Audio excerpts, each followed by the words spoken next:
Welcome to the internet, where anything you say can and will be held against you. Well, I'm glad to be feeling at least a little bit back to normal. I hope my voice shows that too.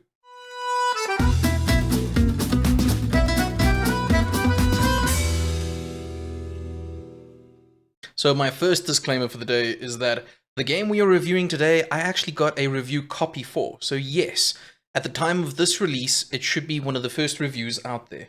It was good to be back on Twitch this week. Actually had a lot of fun. Oh, yes. Didn't know I streamed on Twitch. Mondays, Tuesdays, and Thursdays. Link in the description below. And that's assuming when I'm not sick. But anyway, let's get into this game, shall we? Banners of Ruin.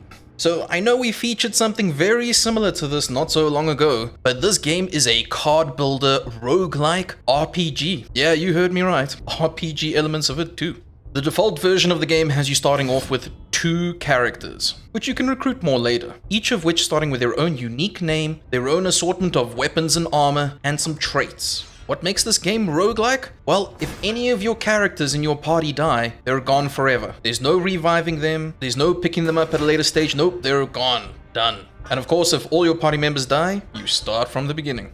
The goal of this game is to make your way through the city, to cripple the Enders at their core. And honestly, traversing through this game, they've got some unique ways of doing so. The game puts 3 lanes in front of you, and you have to choose between those 3 lanes and decide which is the path you're going to go through. Sometimes the opportunity to choose that lane lasts a little bit longer than others, but generally the choices in front of you are your immediate decision. Each choice you'll face can have you recruiting more characters, changing weapons, or ending up in a fight. Winning fights can earn you experience, cards, and money, which all put together can help you reach your goal. If all your characters do happen to die and you lose, the game will take you straight back to the start screen. But fret not, you do earn XP towards new passives and cards that you could potentially find along your new run. As mentioned earlier, there are RPG elements in this game. As you progress through, characters will level up, and in doing so, they can earn new traits, like poison attacks or stronger armor. You'll also have a choice of upgrading one of 2 resources in the game, stamina and will. Stamina is used as the standard cost for most of the cards in the game, and they regenerate every turn. Will, on the other hand, is your support-based cards and your support-based resource, and those only regenerate every new combat, giving the game a very unique style of play.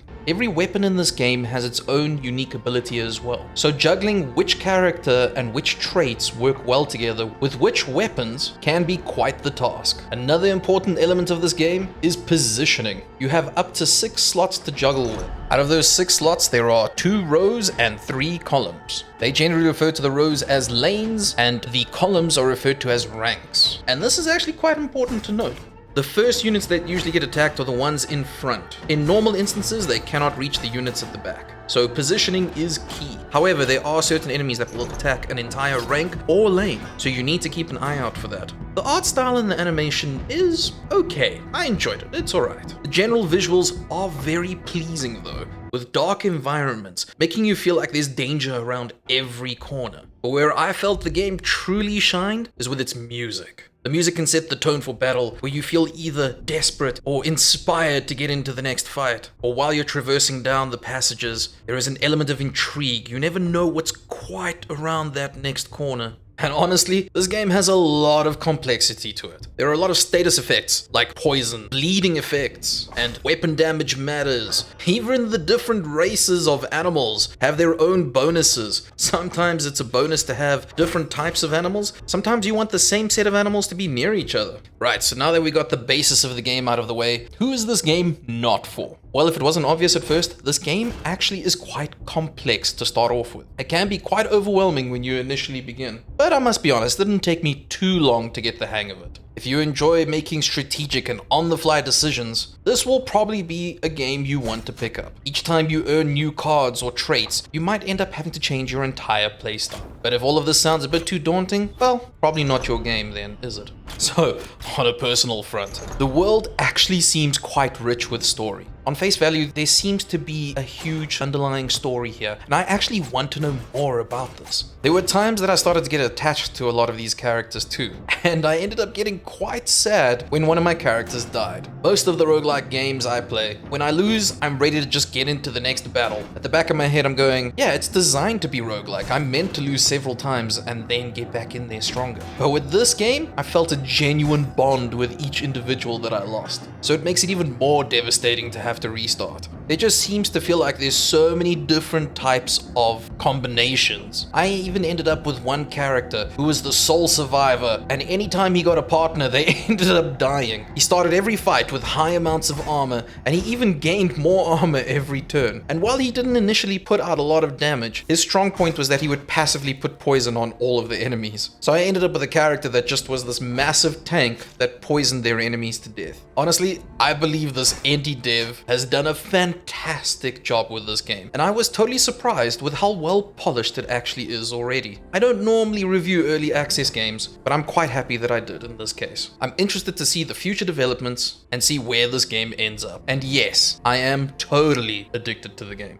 Well, as you can see from the review, I actually was quite surprised with this pickup. I was very surprised by this game, and I'm probably going to play a lot more of it, even if it's off stream. Hey, speaking of streaming, I might actually do it a bit more on stream too. That's a good point. So if you want to come through and check it out, Mondays, Tuesdays, and Thursdays, why not? Again, links in the description below.